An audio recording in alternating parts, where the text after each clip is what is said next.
Bonsoir à toutes et à tous. Merci d'être fidèles comme d'habitude au plateau de voyage au bout de la nuit. Merci à ceux qui nous rejoignent. Merci à ceux qui découvrent l'émission, qui tombent là peut-être un petit peu par hasard. Merci en tout cas à ceux qui aiment la littérature et qui aiment l'entendre, d'être toujours présents. C'est grâce à vous que l'émission existe et pour ça on vous remercie. Alors on va continuer la lecture ce soir d'une vieille maîtresse, un roman de Barbé d'Aurevilly, et c'est une histoire assez intéressante parce que c'est également une histoire vraie. C'est quelque chose qui est arrivé à l'auteur et il est tombé fou amoureux d'une Espagnole qui lui en a fait voir de toutes les couleurs. Et il s'est dit, c'était trop intense, j'ai besoin de le raconter en roman. Donc il a changé évidemment quelques éléments, il a évidemment changé la fin pour que ce soit un tout petit peu plus heureux, mais tout part en fait de faits réels.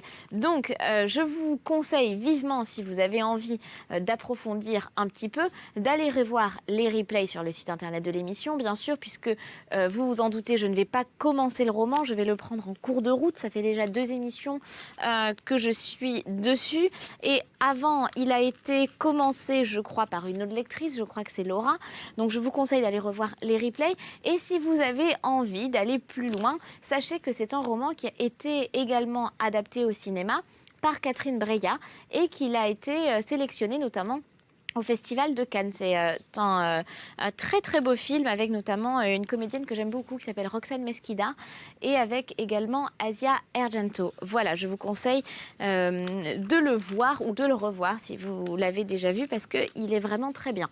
Moi, je reprends la lecture là où je me suis arrêtée. Je vous rappelle évidemment que si vous voulez partager vos commentaires, vous pouvez le faire grâce au hashtag VBN pour voyage au bout de la nuit. On ne vous prend pas pour des pigeons. Et vous pouvez nous suggérer des lectures, vous pouvez nous suggérer voilà, des petites améliorations si vous avez envie de certaines choses. Alors sachez que pour les lectures, vous le savez, on est soumis aux droits d'auteur, donc du coup on ne peut lire que des romans français ou alors si ce sont des traductions, il faut que le traducteur soit mort. Voilà. Par contre, pour les romans contemporains, il faut aussi qu'on ait les accords des maisons d'édition. Ça, c'est parce que si vous voulez nous proposer un bouquin, si vous êtes écrivain par exemple et que vous avez envie de venir ici, il faut voilà, être en accord avec votre maison d'édition, bien entendu. Mais ça, c'est le b.a.-ba. Je reprends tout de suite là où je me suis arrêtée, c'est-à-dire à la page 129, on n'est pas très loin, on est encore au début du roman et on est encore dans la première partie. Allez, bonne lecture à vous, très bon voyage. Un tel langage m'était intolérable, mais je ne pouvais faire un tort à Alfred de Mareuil. Il était amoureux comme moi de Madame Annesley. Pour cette raison, j'aurais eu mauvaise grâce aussi de lui demander à favoriser des entrevues devenues peu à peu impossibles. Excepté au bois et à l'opéra, je ne pouvais guère espérer rencontrer la Malaguaise quelque part. On était au milieu de l'été, il n'y avait plus personne à Paris, et d'ailleurs, cet Anglais de tripot, plus que de salon, et cette femme, épousée par amour, mais enfin d'un passé suspect, serait-il allé dans le monde si le monde avait été là? Le bois et l'opéra étaient 2 bien faibles ressources. Jamais la voiture de Madame Annesley ne s'arrêtait pour moi quand je la saluais. Et puisque sa maison m'était fermée, sa loge à l'opéra m'était naturellement interdite comme elle n'y posait de manière de femme de France, et quand elle y était, de l'orchestre, où je la lorgnais de ses yeux de tigre faux et froid, j'attrapais encore moins de sa personne, car elle s'entourait de la tête aux pieds de sa mantille, à la façon des Péruviennes, et elle ne me laissait apercevoir qu'un seul de ses terribles yeux, d'un charme fatal. Depuis le souper d'Alfred de Mareuil, j'avais 1000 fois essayé de la joindre et de lui parler. Mais sa volonté et le sort avaient toujours fait avorter mes desseins et rendu la chose impossible. Un soir, entre autres, je la vis à Saint-Philippe-du-Roule, car soit la habitude d'enfance ou dévotion réelle, elle hantait les églises, en vraie espagnole qu'elle était, comme peut-être sous l'influence de son père, le mauresque toréador. Elle aurait hanté les mosquées. Je revenais justement des Champs-Élysées où j'avais passé 20 fois sous ses fenêtres pour l'apercevoir. En passant, mes yeux tombèrent sur une voiture que j'eusse reconnue entre 1000 et qui stationnait devant les marches de l'église. C'était cette voiture aux chevaux alezans et à la coque doublée d'orange où son corps avait marqué sa place. Un énorme bouquet de genêts et de jasmin jonché avec la mantille de dentelle noire, les coussins affaissés sur lesquels elle étalait d'ordinaire, avec des mouvements si félins, ses mollesses énervantes et provocatrices. « Ah !» me dis-je en voyant cette voiture vide qui me jeta au cœur le désir que m'eût donné son lit défait. Elle sera entrée dans l'église et je jetai la bride de mon cheval à un enfant qui se trouvait là. Je montai alors ces marches qu'elle avait montées, curieux de voir le Dieu, méchant de ma vie, demander quelque chose au pied du sien. Il était près de 8 heures du soir. J'ai tant souffert à cette époque, marquise, que les moindres détails de mes journées sont marqués dans ma catégorie d'un inextinguible trait de feu. On chantait le salut, je cherchais l'espagnol. Qu'allais-je lui dire? Et qu'allais-je faire? Je n'en savais rien, je ne réfléchissais pas, j'allais vers elle, j'obéissais à je ne sais quoi d'aveugle, d'ignorant, de spontané, de fougueux qui me poussait d'une force irrésistible. Je la découvris dans une chapelle, les coudes nus sur le prie-dieu de la chaise où elle était agenouillée, et son menton dans la paume de ses mains, couverte de longs gants de filet, montant à mi-bras. Priait-elle? Avec quelle ardeur je le cherchais dans ses regards et sur ses lèvres. Si elle priait, elle n'avait donc pas l'âme inerte, répulsive, inaccessible. Un jour, elle pourrait m'aimer. Mais elle ne me priait pas. Sa lèvre rouge et presque féroce était immobile. Son œil, qu'aucune sensation n'animait, noir et épais comme du bitume, était fixé dans une espèce de stupeur qui était à elle sa rêverie sur les cierges qui brûlaient et se fondaient vite à la chaleur de leurs propres flammes et à celle d'un soleil d'été qui avait longtemps frappé la fenêtre incendiée de cette chapelle placée au couchant. Les derniers feux du soir, passant à travers les vitraux coloriés, en allumaient encore le vermillon et l'azur et semblaient embrasser l'air autour de sa robe noire, comme si elle eût été le centre de quelque invisible foyer. Ah, je la regardais longtemps. Je me plaçais à quelques pas d'elle. Il n'y avait entre nous que la grille de la chapelle contre laquelle j'appuyais mon front en la regardant.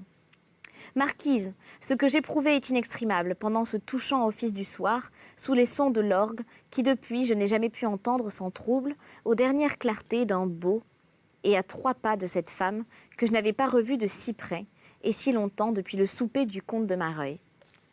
J'avais entendu dire qu'il est des fluides qu'avec une volonté passionnée on peut lancer par les yeux et dont on peut pénétrer l'être le plus rebelle.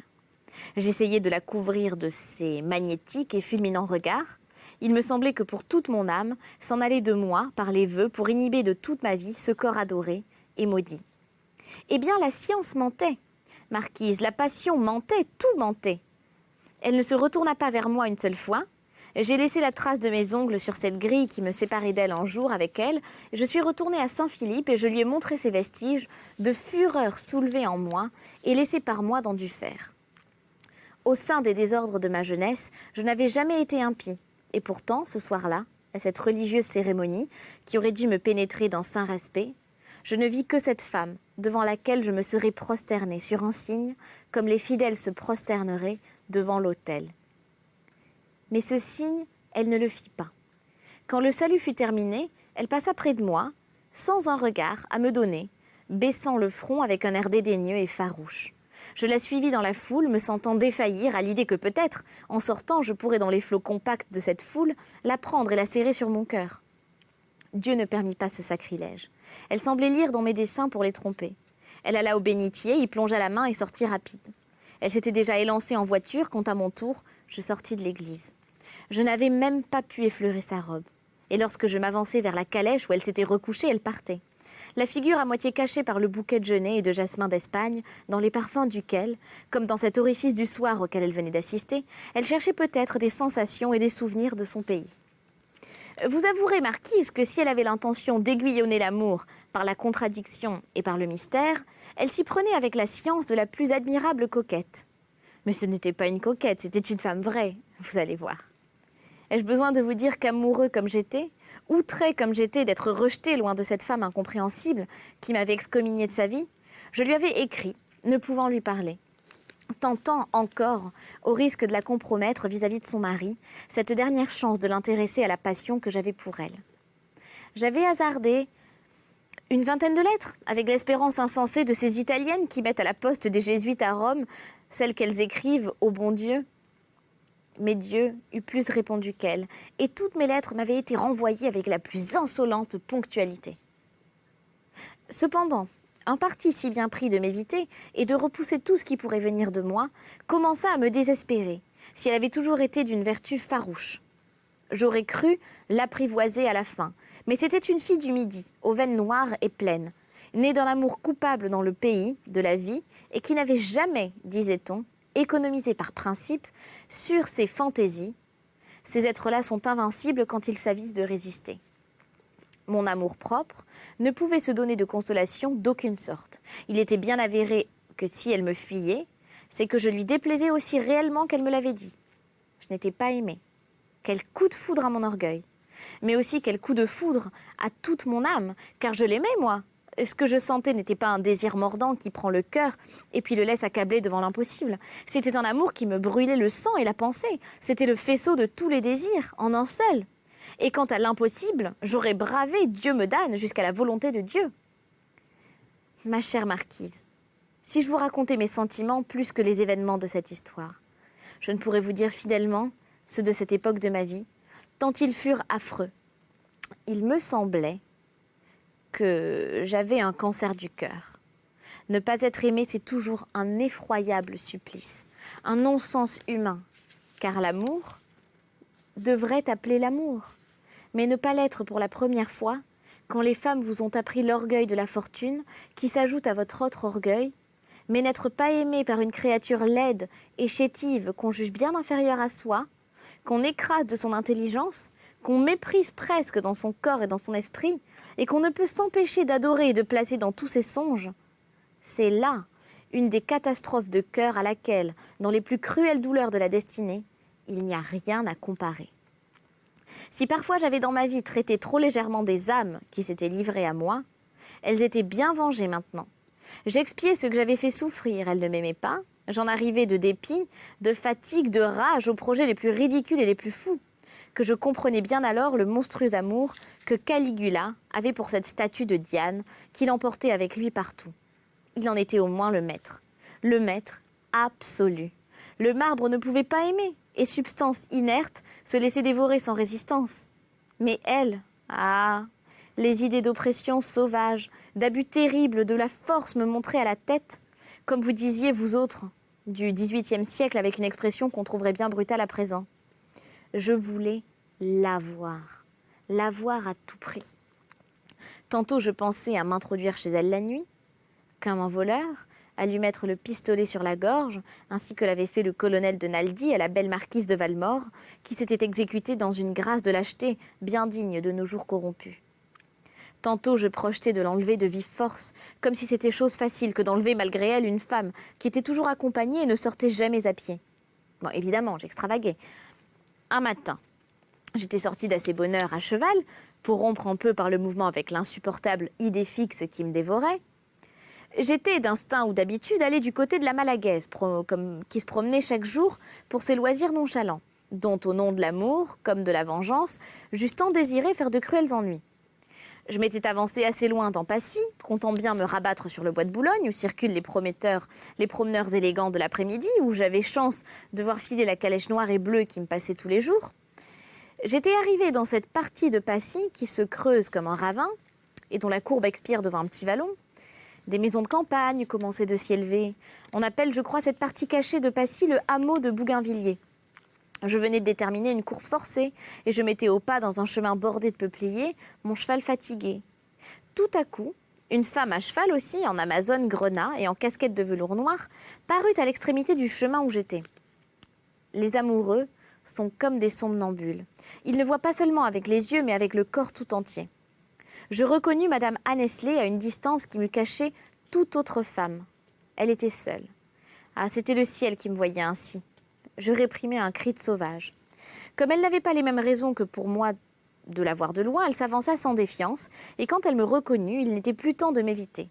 Désagréablement surprise, sans doute. « Caramba !» fit-elle, espèce de juron dans sa langue svelte et sonore, et qu'elle disait souvent avec une expression mutine et colère, que comme tout en elle, j'avais le tort de trouver charmante ou détestable tour à tour. Je la saluai en l'abordant. « Madame, lui dis-je, Le hasard m'est meilleur que vous, il s'est chargé de me donner un rendez-vous que je n'aurais pas osé demander. Nos chevaux se trouvaient alors tête à tête. Elle s'était arrêtée, me voyant m'arrêter, mais elle ne me rendit pas mon salut. Elle resta droite sur sa selle et me montrant du bout de sa cravache le chemin devant moi et le chemin derrière elle. « Le hasard est en sot, reprit-elle. Il n'y a point ici de rendez-vous, mais une rencontre. Voilà votre chemin. Monsieur, voici le mien. Allez, passez. » Elle avait, du haut de son cheval qui piaffait, avec sa cravache étendue, un ton de commandement si absolu qu'il provoquait la résistance comme un outrage. Je lui répondis avec une fermeté de révolution que ses airs les plus superbes ne devaient point entamer. « Je ne passerai point, signora. C'est moi qui serai le sot si je laissais échapper l'occasion inespérée de vous voir et de vous parler. Ici, vous ne m'éviterez plus. Si vous fuyez, je vous suivrai. Avez-vous envie de faire avec moi une course au clocher jusqu'à Paris ? Je ne suis pas bien sûre que vous ayez lu toutes les lettres que je vous ai écrites. Ici, du moins, vous m'entendrez, si vous ne me répondez pas. Vous êtes seule ? Pas pour longtemps, dit-elle. Sir Reginald est arrêté dans un de ses chalets qu'il veut louer pour la maison. Il sera ici tout à l'heure. Je trouvais d'assez mauvais goût qu'elle me parlât de son mari. Eh bien, répondis-je. Alors, comme alors ? Mais en attendant qu'il arrive, je vous demanderai, signora, une explication sur l'étrange conduite que vous avez avec moi. Si c'était de l'indifférence que vous m'eussiez montrée, je ne vous dirais rien. Je ne vous demanderai rien, je souffrirai en silence. Mais c'est de la haine. J'ai le droit de vous demander la raison de cette haine ? Qu'ai-je fait pour que vous me haïssiez ? Mon sentiment pour elle s'attestait dans la pâleur ravagée de mon visage depuis quelques jours et par les intonations de ma voix, en lui disant ce peu de paroles. Était-ce cela qui la rendait muette ? Comme il fallait qu'elle massacrât toujours quelque chose, elle hachait rêveusement à coups de cravache les jeunes pousses d'un arbre qui se penchait au bord du chemin. « Oui, dis-je, augurant bien de cette rêverie, ne me souvenant que de mon amour. Pourquoi me haïssez-vous, vous que j'aime d'un amour qui désarmerait la haine la plus légitime et la plus profonde ? Que vous ai-je fait ? Vous ai-je offensé ? Ne vous ai-je pas demandé pardon de ce mot de l'autre jour, si cruellement rappelé par vous, au souper du comte de Mareuil ? Je vous en demande pardon, encore. Je vous en demanderai pardon, toujours. » C'était le blasphème de l'ignorance. Je ne vous connaissais pas. C'était un blasphème contre le Dieu inconnu que j'allais adorer. Tout cela, marquise, n'était pas très éloquent, mais c'était sincère, et la vérité de mon âme, passant à travers mon langage, lui donnait peut-être quelque puissance. Toujours est-il qu'elle m'écoutait. Nos chevaux se touchaient, nos coudes aussi. Je n'avais qu'à allonger le bras et j'enlaçais cette taille fine et voluptueuse qui produisait le désir et la souplesse, comme d'autres le produisent par le contour. En 2 temps, si je le voulais, moi qui ne rêvais depuis quelques jours que d'entreprises extravagantes, je pouvais l'enlever de la selle, la coucher sur le cou de mon cheval et l'emporter dans la campagne avant qu'on pût même venir à son secours. Cette idée me passait dans le cerveau et me donnait des vertiges. J'y résistais cependant, la voyant presque émue de mes paroles, souhaitant chevaleresquement qu'être aimé avant tout. Aimant mieux être aimé que d'être heureux. « Dites-moi, signora, lui dis-je, que vous croirez à m'en repartir et à mon amour, dites-moi que vous ne m'en repousserez pas l'expression, que vous me permettrez de vous voir parfois, moi qui vous cherchez toujours. » Mais relevant ses yeux fangés d'airain, qu'avait baissé une rêverie mensongère, l'inexorable créature étendit de nouveau sa cravache sur le chemin que j'avais devant moi. C'était trop. Ce froid mépris, retrouvé là au moment même où je croyais avoir fait naître l'intérêt ému d'une femme qui se voit aimée, ce mépris glacé, laconique, la fureur tout tuée, tout foudroyant en moi excepté l'homme. Je la saisis au-dessus des hanches et je m'efforçai de l'arracher de la selle. Mais c'était une écuyère consommée et d'ailleurs mon mouvement l'avait avertie sans l'effrayer. Elle imprima une forte secousse à la bouche de son cheval et se couvrit du poitrail de la noble bête en la faisant cabrer. Sa colère montait jusqu'à la mienne. J'ai un soir au coucher, dans le bois de la Corse, blessé un aigle d'un coup de carabine. Elle me l'a rappelé. « Vous êtes un insolent, me dit-elle. Faites-moi place ou je vous charge avec cette cravache à l'instant. » Elle était superbement pâle, superbement courroucée, superbement posée, la cravache haute sur son cheval cabré. Elle m'avait irritée d'abord, mais contradiction de l'amour, elle me plaisait maintenant. Elle ne faisait plus que me plaire. Je la trouvais adorable. Jamais cette fureur qui lui allait bien. Et je me mis à la contempler avec ravissement au lieu de lui obéir. Ma contemplation fut fort troublée. Un aveuglant coup de cravache qui me fit voir 1000 éclairs me tomba à travers la figure et me la marqua d'un sanglant sillon. Malgré la douleur que je ressentis, je précipitai mon cheval sur le sien. Elle avait rabattu et j'eus le sang-froid et l'adresse de recevoir dans ma main ouverte et d'arrêter la moitié du chemin, le poignet délié qui s'était relevé dans la foudre pour retomber et frapper une seconde fois. De ma main de femme, tout souffler est un avantage pour qui comprend sa position. « Ah, c'est assez comme cela, ma belle Chlorinthe, lui dis-je en souriant sous ma balafre. Vous marquez trop fort à la première fois les choses qui vous appartiennent. Pour qu'elle ne puisse pas très bien se passer d'une seconde empreinte. Je lui tenais son petit poignet qui se tordait, qui se crispait dans ma main fermée. Elle aurait voulu l'arracher, impossible.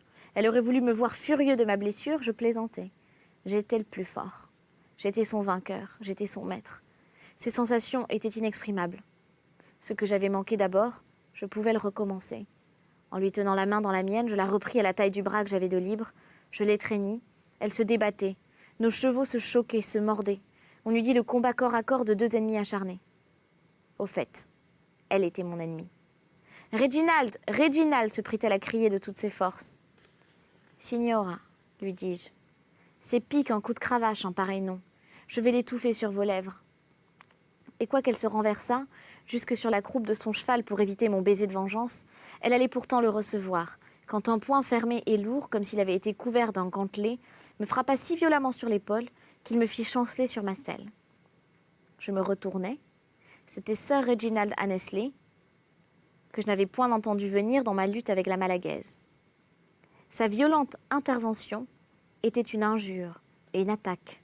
Et d'ailleurs, elle l'avait appelé à sa défense contre moi. Il paya pour deux, pour lui et pour elle, et je lui ai rendu sur la figure le coup de cravache qu'elle m'avait donné. Alors, avec ce flegme britannique, qui est aussi une éloquence, le baronnet tira de sa poche 2 pistolets et m'entendit un. « À 4 pas, dit-il. Et feu !»« Non, monsieur, lui dis-je en repoussant son arme, et pénétré de son sang-froid. Pas en cet instant, pas devant madame, mais demain, et à l'heure qui vous conviendra. Eh bien, répondit-il, demain à 10 heures, et dans ce chemin qui a vu l'injure et qui verra la punition. Va donc pour 10 heures, repris-je, en regardant cette femme inouïe, cause de ce duel que j'ai été heureux d'avoir pour elle. Pourquoi pas tout à l'heure, dit-elle, en fronçant les sourcils comme une enfant contrariée et despote. Et s'adressant à moi avec un regret d'une cruauté révoltante, j'aurais cependant bien aimé à vous voir tuer aujourd'hui. Chapitre 8, 100%. Suite d'une variété dans l'amour. Arrivé à cette partie de son récit, Monsieur de Marigny se tut un instant, comme s'il eût voulu laisser place à quelque observation de la marquise. Mais trop vraiment intéressé pour ne pas désirer connaître ce qui allait suivre. « Continuez, continuez, dit-elle à son futur petit-fils. Nous revînmes à Paris, dit Marigny, par des côtés différents. J'allai trouver Alfred de Mareuil et je lui contai mon aventure. Il s'étonna d'abord, puis s'amusa beaucoup de ma balafre restituée au visage du mari. Il consentit à me servir de témoin. Il est fort probable, ajouta-t-il, que Sir Reginald va venir me demander le service que vous réclamez de mon amitié. Vous avez bien fait de venir le premier. Nous parlâmes longtemps de la Malagaise. J'épiai un peu, je l'avoue, ses sensations sur sa physionomie.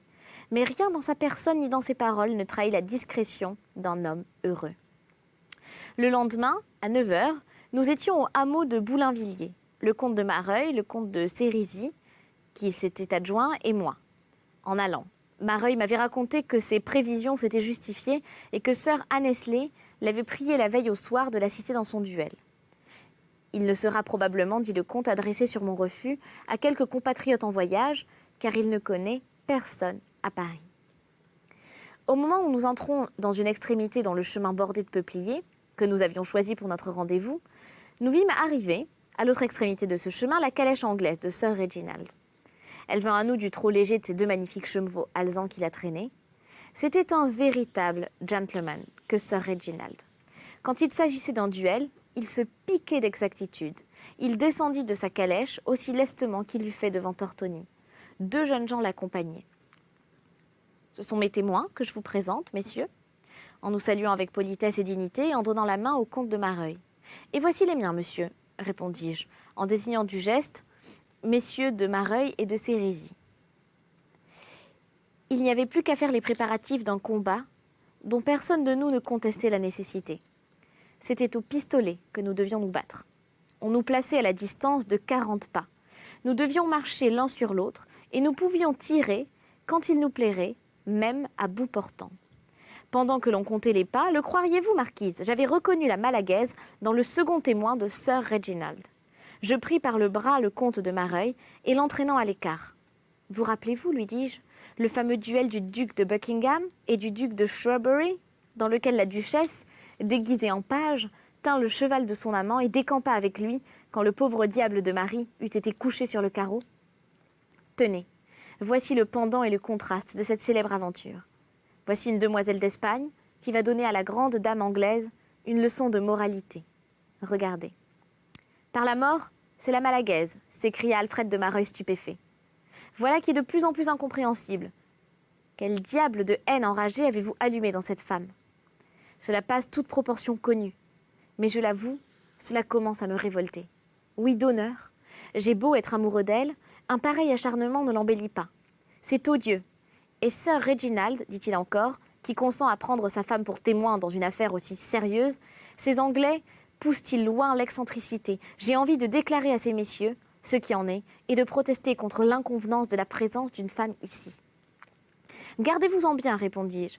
J'ai eu la même pensée que vous hier, quand Sir Reginald m'a proposé le combat, place tenante. Mais aujourd'hui, non. Jugeons cette femme. Allons jusqu'au bout. Sachons le mot de l'énigme, s'il y en a un. Et puisque la fille du toréador a soif de sang, qu'elle le voie couler. Je la regardais en parlant ainsi. Je n'en pouvais ôter ma vue. Était-ce une illusion dernière? Mais jamais elle ne m'avait paru plus charmante. Ce qu'en elle était la femme avait d'irrégulier, de dur, de trop maigre, disparaissait quand elle était habillée en homme. Sa redingote de velours noir, serrée à la taille, dessinait gracieusement son torse nerveux et agile qui provoquait si bien les frémissantes étreintes de l'amour en les défiant. Voluptueuse par la tournure, cruelle par la physionomie, de nous tous qui étions là pour tuer ou pour voir mourir, elle était certainement la moins émue. La haine tranquille couvrait son visage armé d'audace, d'un masque de lave éteinte. Elle tenait dans ses petites mains fines et calmes l'un des pistolets qui devaient nous servir et qu'elle-même venait de charger. Le duel ne fut pas long, marquise. À un signal donné par le comte de Mareuil, Sir Reginald et moi nous marchâmes l'un sur l'autre. Je tirai le premier au 10e pas, et comme je regardais bien plus ma fascinatrice que mon adversaire, ma balle se perdit et s'enfonça dans un des arbres du chemin. Je dois lui rendre cette justice. Les instincts généreux vivaient en Sir Reginald. Le sang, brûlé par les alcools et le jeu, roulait encore de nobles gouttes. Il s'était avancé vers moi, la main pendante, et la bouche de son pistolet tournée vers terre. Il s'arrêta quand j'eus tiré, comme s'il avait méprisé l'avantage de tirer sur moi sans danger pour lui. Il hésitait, tenant toujours son arme baissée. « Tire, et tue-le donc !» fit l'implacable Malagaise. « Qu'attends-tu » Et moi, ne voulant pas être en reste devant cet homme qui hésitait avec grandeur, je marchai carrément vers lui et lui présenta toute la largeur de ma poitrine, et par là, je le forçai à lever son arme, car il eût répugné à me tuer à bout portant. Le fils des premiers flibustiers du monde n'avait jamais manqué son coup. Il cligna de l'œil, fit feu d'une main ferme et m'étendit à ses pieds. La balle m'avait traversé de part en part. Je ne sais combien de temps je demeurai sans connaissance, mais quand je repris mes sens, je me trouvai dans mon appartement, en proie à une fièvre intense et à d'intolérables douleurs. Mes témoins m'avaient transporté chez moi. Ils me montraient un zèle affectueux qui s'élevait jusqu'au dévouement. Le comte de Mareuil surtout. Je le connaissais bien plus que le comte de Sérisy, le temps que je passais sur mon lit de torture. Il vint me voir presque tous les jours. Fatalement, je lui parlais de la Malagaise. Et on va s'arrêter là pour cette lecture. On verra évidemment si notre héros va s'en sortir, ou en tout cas comment il va s'en sortir, mais on le réserve pour une prochaine émission. Donc je vous dis à très bientôt sur Voyage au bout de la nuit. C'était un plaisir d'être avec vous ce soir encore. À très bientôt et très bonne journée si vous commencez à aller au travail. Allez, à très bientôt sur D8. Ciao.